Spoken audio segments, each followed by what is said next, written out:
Alright, so what is going on, guys and girls?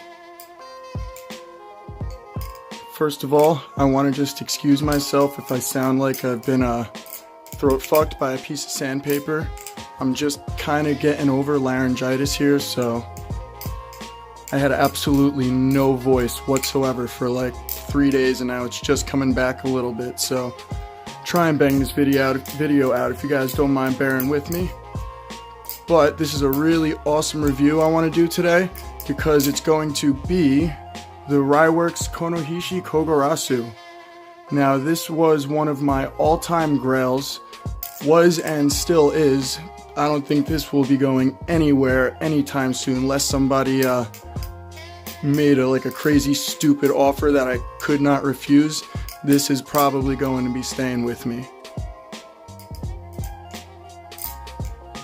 Ryo is a Japanese knife maker. He makes predominantly balis. He's from Japan, and he is a very talented maker.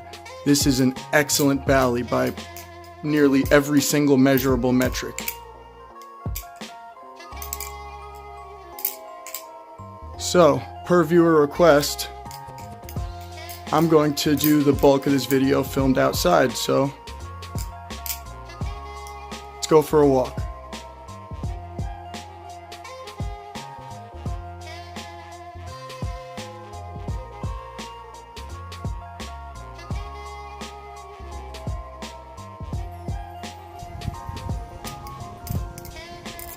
Alright, so the Konohishi is a sandwich style bushing driven bali.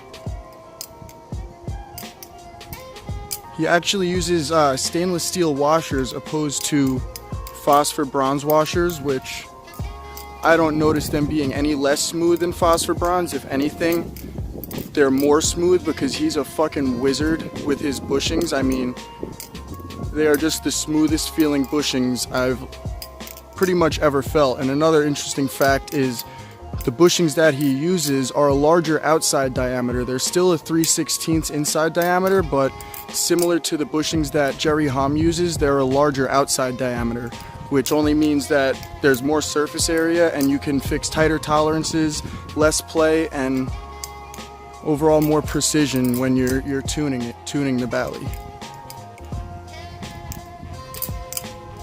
Now, it comes in at around 9.7 inches overall and is only like 4.5 ounces, believe it or not. There's actually, if you can see them, there's actually big pockets milled out into the handles, which helps reduce the weight a lot.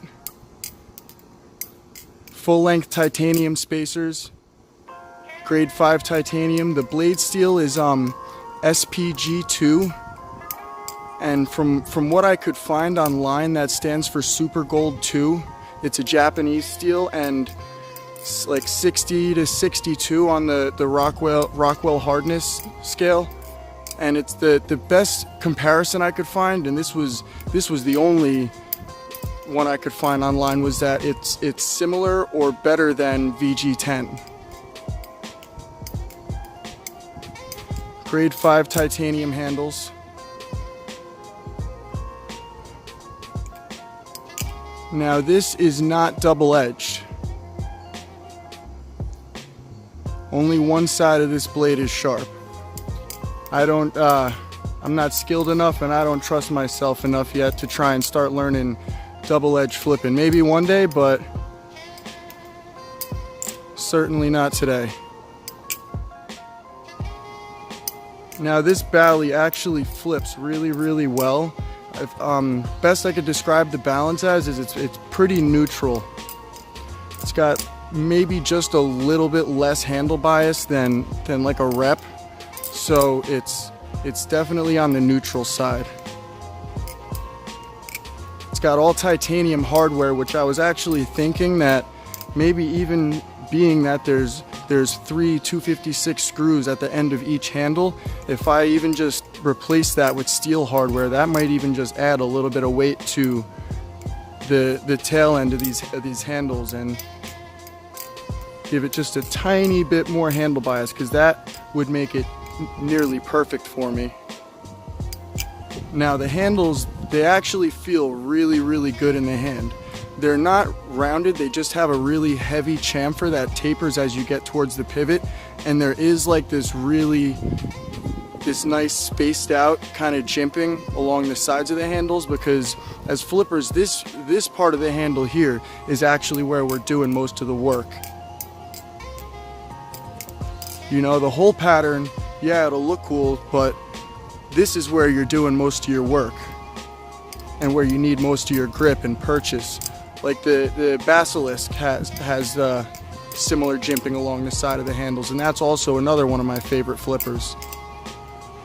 Overall, Ryo, he completely killed it with this Bally.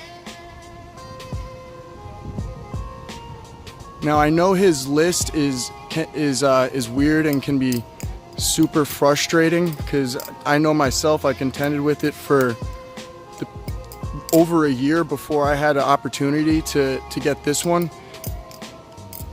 And for that whole year, he basically told me there was no list, until then one day he messaged me and he said I have 2 Kogarasus ready. You can pick one or the other or neither. And I wasn't going to pass it up, because what I ideally wanted was a Kogarasu with the fine textured handles, but one of the ones he offered me was just plain tie handles, so that's good enough for me. Most of my collection is usually on like the more simple but elegant side of things. I don't really like anything with too much color.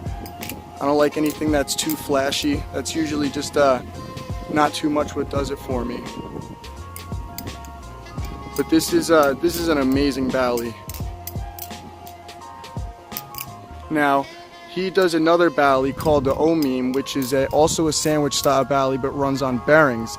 Now that one I didn't too much care for, but after having handled this one and seeing how good it is, I really want to try one of those out now too, because I actually really do enjoy bearing driven knives.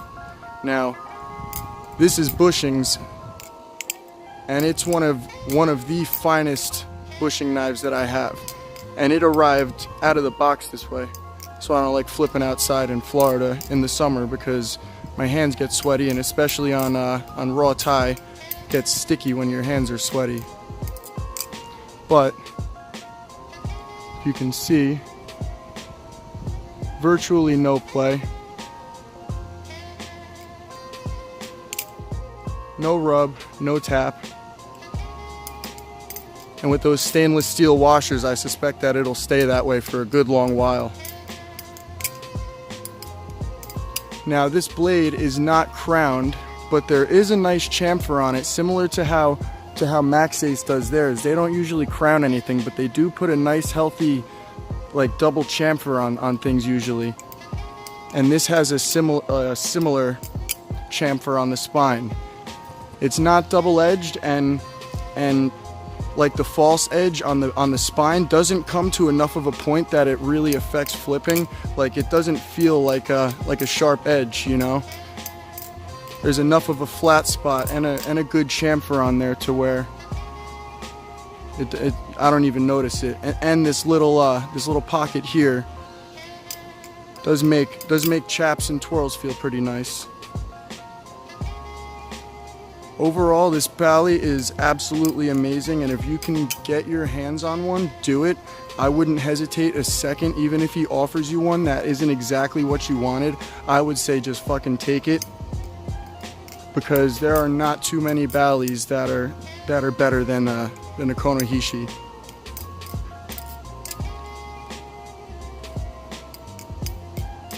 And the Zen pins just sound insanely good. I do not know how he does it and makes them sound this way. I partly suspect that it's the pockets milled inside the handles that make it sound the way it does, and being solid hidden Zen pins. But those pockets give the sound a tiny little bit of room to echo around before you hear it. Alright, so on that note, I'm going to close it out. Guys, thanks for watching. If you like these videos, drop a like and subscribe. Share it with your friends, but otherwise, sorry about my voice. I'll see you guys next time. Peace.